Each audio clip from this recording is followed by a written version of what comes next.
Welcome students. आज हमने एक नए टॉपिक के साथ आए हैं और वो है डीएनए रेप्लिकेशन इन यूकैरियोट्स। इसको मैंने फर्दर थोड़ा सा मॉडिफाई करके प्रेजेंट किया है क्योंकि इसको जो है हम पढ़ेंगे किसी और अंदाज से, और वो क्या है कि हम जो है रेप्लिकेशन इन यूकैरियोट्स पढ़ेंगे by comparing it with prokaryotic replication. तो इसमें हम देखेंगे कि क्या डिफरेंस है प्रोकैरियोटिक रेप्लिकेशन में और यूकैरियोटिक रेप्लिकेशन में। तो थोड़ा सा जनरल मैं आपको यहाँ बता देती हूँ। यूकैरियोटिक जो रेप्लिकेशन है वो बिल्कुल प्रोकैरियोटिक रेप्लिकेशन की तरह ही होता है। जो हमारे पास फंडामेंटल जो फीचर्स हैं वो सब सेम है। कुछ डिफरेंस को मैंने यहाँ पर इलेबोरेट किया है, जैसे कि हमारे पास जो, अगर आपने प्रोकैरियोटिक रेप्लिकेशन नहीं देखी है तो आप पिछली वीडियो में देख सकते हैं। प्रोकैरियोटिक जो रेप्लिकेशन था उसमें हमारे पास जो है एक ही लार्ज बबल बन रहा था, लेकिन यूकैरियोटिक रेप्लिकेशन में हमारे पास मल्टीपल बबल्स बनती है। ये आप देख सकते हैं, यहाँ से जो है डीएनए की दो स्ट्रैंड्स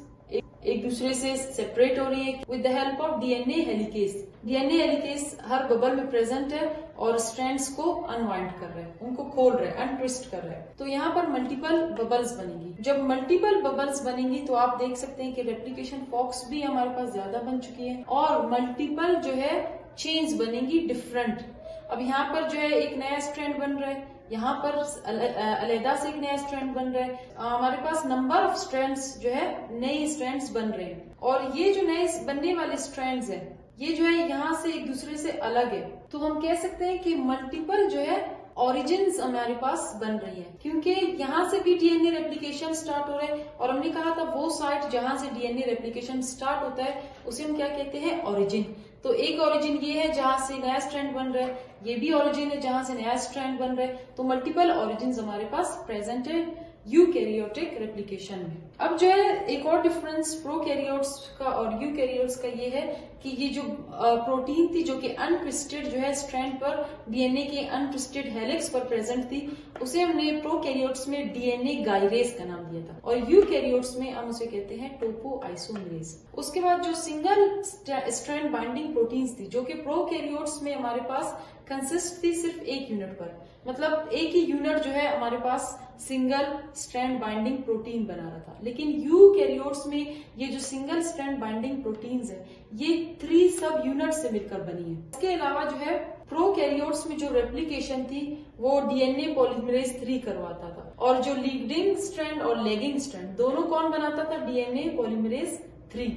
लेकिन यूकैरियोट्स में जो रेप्लिकेशन है वो मल्टीपल डीएनए पॉलीमरेजेस करते हैं। लीडिंग स्ट्रैंड की रेप्लिकेशन एक सेपरेट डीएनए पॉलीमरेज करता है और लेगिंग स्ट्रैंड की जो फॉर्मेशन है वो एक डिफरेंट जो है डीएनए पॉलीमरेज करता है। अब हम यूकैरियोटिक जो डीएनए रेप्लिकेशन है उसको प्रोकैरियोटिक डीएनए रेप्लिकेशन के साथ कंपेयर करके पढ़ते हैं। तो इस तरह से हमारे पास जो है डिफरेंस भी कवर हो जाएगा और यूकैरियोटिक रेप्लिकेशन भी। सबसे पहले हम देखते हैं कि प्रोकैरियोट्स में जो रिप्रेजेंटेटिव ऑर्गेनिज्म होता है वो हमारे पास होता है इकोलाई, एस्चेरिचिया कोलाई, और यूकैरियोट्स में जो रिप्रेजेंटेटिव ऑर्गेनिज्म है वो है हमारे पास यीस्ट। अब रिप्रेजेंटेटिव ऑर्गेनिजम्स वो होते हैं जो कि जितने भी प्रोकैरियोट्स हैं उनके सब के जो है रेप्लिकेशन को शो करें। अब एक इकोलाई को अगर आपने पढ़ लिया रेप्लिकेशन को तो सारे जितने भी प्रोकैरियोट्स हैं उनमें सेम इसी तरह ही रेप्लिकेशन है। और यीस्ट हमारे यूकैरियोट्स का रिप्रेजेंटेटिव है, मतलब साइंटिस्ट इनके जो है डीएनए रेप्लिकेशन को स्टडी करते हैं। सबसे पहले हम देखते हैं कि प्रोकैरियोट्स में जो क्रोमोसोम्स है वो सर्कुलर होती है, सिंगल सर्कुलर क्रोमोसोम्स होती है,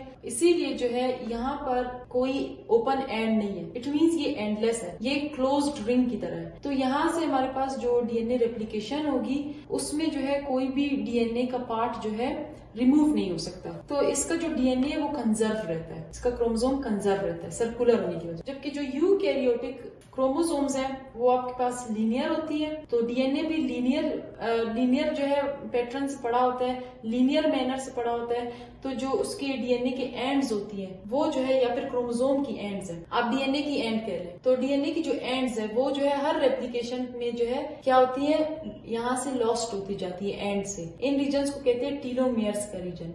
तो टीलोमियर के रीजन से ये क्या करती है, खत्म होती जाती है हर रेप्लिकेशन के साथ। तो ये इसका जो है क्या है, ड्रॉबैक है, एक नुकसान इसका। फिर जो है न्यूक्लियोसोम्स हमारे पास प्रोकैरियोट्स में एब्सेंट होती है और यूकैरियोट्स में न्यूक्लियोसोम्स प्रेजेंट है। न्यूक्लियोसोम्स एब्सेंट होने का इनको जो है बेनिफिट मिलता है और जो है यूकैरियोटिक जो सेल्स है उनको जो है एक नुकसान उनका मिलता है, ड्रॉबैक होता है इसका। वो क्या है कि न्यूक्लियोसोम्स जो है इंटरवल्स के साथ 100 to 200 बेस पेयर्स के बाद एक जो है न्यूक्लियोसोम प्रेजेंट है। तो इस तरह से जो डीएनए रेप्लिकेशन है उसमें थोड़ी सी मुश्किल होती है।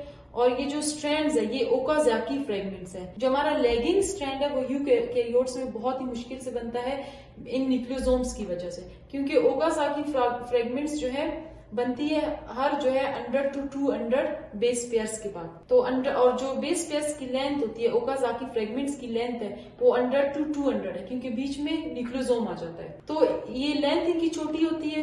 छोटी लेंथ की वजह से जो है छोटे छोटे फ्रेगमेंट्स बनेंगे, तो उनको पेस्ट करने के लिए डीएनए लाइगेज की रिक्वायरमेंट पहले तो ज्यादा होगी, और दूसरा ये छोटी छोटी जो फ्रेगमेंट्स बनेंगी इसमें जो है ज्यादा फ्रेगमेंट्स बनेंगी, हमारे पास रॉन्ग बेस पेयर्स ऐड हो सकते हैं, तो उसकी चांसेस ज्यादा है। एडिशन ऑफ अनरिक्वायर्ड या अनअप्रोप्रिएट जो बेस पेयर्स है वो जो है क्या है, इसमें चांसेस उसके ज्यादा है। लेकिन ओकाजाकी फ्रेगमेंट्स प्रोकैरियोट्स में उनकी लेंथ बड़ी होती है, 1000 to 2000 की लेंथ की ओकाजाकी फ्रेगमेंट्स होती है। क्यों? क्योंकि इसमें न्यूक्लियोसोम एब्सेंट होता है, तो इजीली जो है ओकाजाकी फ्रेगमेंट्स बनती है। फिर जो है हिस्टोन जो प्रोटीन है वो प्रोकैरियोटिक जो क्रोमोसोम है उसमें हिस्टोन एब्सेंट होता है, उसकी जगह नॉन हिस्टोन कुछ प्रोटीन्स होती है। और जो यूकैरियोटिक क्रोमोसोम है उसमें हिस्टोन प्रेजेंट होता है, हिस्टोन प्रोटीन, क्योंकि न्यूक्लियोसोम बना ही हिस्टोन से है और डीएनए से बना है। और अब हम अगर लैगिंग स्ट्रैंड को देखें, लैगिंग स्ट्रैंड और लीडिंग स्ट्रैंड ये दोनों जो है प्रोकैरियोट्स में बनते हैं डीएनए पॉलीमरेज 3 से, लेकिन यूकैरियोट्स में ये थोड़ा सा डिफरेंट है। यूकैरियोट्स में हमारे पास बहुत ही ज्यादा डीएनए पॉलीमरेज की टाइप्स है, डीएनए पॉलीमरेज अल्फा, बीटा और गैमा, डेल्टा, एप्सिलॉन। तो सबको तो हम यहाँ डिस्कस नहीं करें, लेकिन उनमें से कुछ जो कि इंपॉर्टेंट है उनको डिस्कस करते हैं। लैगिंग स्ट्रैंड मैंने आपसे कहा कि यहाँ पर मुश्किल से बनता है। क्यों? क्योंकि यहाँ पर जो हमारे पास ये प्राइमर जो ऐड हुए हैं इनको बनाता कौन है? Primase enzyme. प्राइमर ऐड बनाता कौन है? Primase enzyme. और प्राइमर के बगैर डीएनए पॉलीमरेज काम नहीं कर सकता। तो डीएनए पॉलीमरेज, तो प्राइमर को बनाने वाला जो प्राइमेज एंजाइम है ये इनकॉर्पोरेट होता है डीएनए पॉलीमरेज अल्फा के साथ, और ये दोनों जो एक कम्प्लेक्स बनाते हैं और मिलकर क्या करते हैं? प्राइमर बनाते हैं और एक शॉर्ट स्ट्रेच ऑफ डीएनए बनाते हैं। इसकी लेंथ छोटी होती है। इसको अब तक ये इन्होंने आधा बनाया होता है और दोबारा से ये जो है क्या करते हैं? दूसरा स्ट्रैंड, दूसरा जो है हमारे पास ओकाजाकी फ्रेगमेंट बनाना स्टार्ट करते हैं और इसको जो है बीच में छोड़ देते हैं। तो इसका जो रिमेनिंग पार्ट है वो कौन बनाएगा? वो हमारे पास बनाता है DNA polymerase delta with its clamp protein. अपनी क्लैंप प्रोटीन के साथ क्या करता है डीएनए पॉलीमरेज डेल्टा? जो रिमेनिंग पार्ट है, जो ओकाजाकी फ्रेगमेंट का रिमेनिंग पार्ट है वो ये बनाता है। तो ये जो है स्लो प्रोसेस भी है इस अरेंजमेंट की वजह से। और जो लीडिंग स्ट्रैंड है वो यूकैरियोट्स में डीएनए पॉलीमरेज एप्सिलॉन बनाता है। तो ये जो प्रोकैरियोट्स में रेप्लिकेशन का प्रोसेस है ये थोड़ा सा स्लो होता है, क्योंकि और लैगिंग स्ट्रैंड इसमें बहुत ही मुश्किल से बनता है। ओकाजाकी फ्रेगमेंट्स छोटी बनती है और बहुत ही मुश्किल से बनती है, आप देख सकते हैं इसमें। तो ये तो जो है प्रोकैरियोट्स में और यूकैरियोट्स में डीएनए रेप्लिकेशन।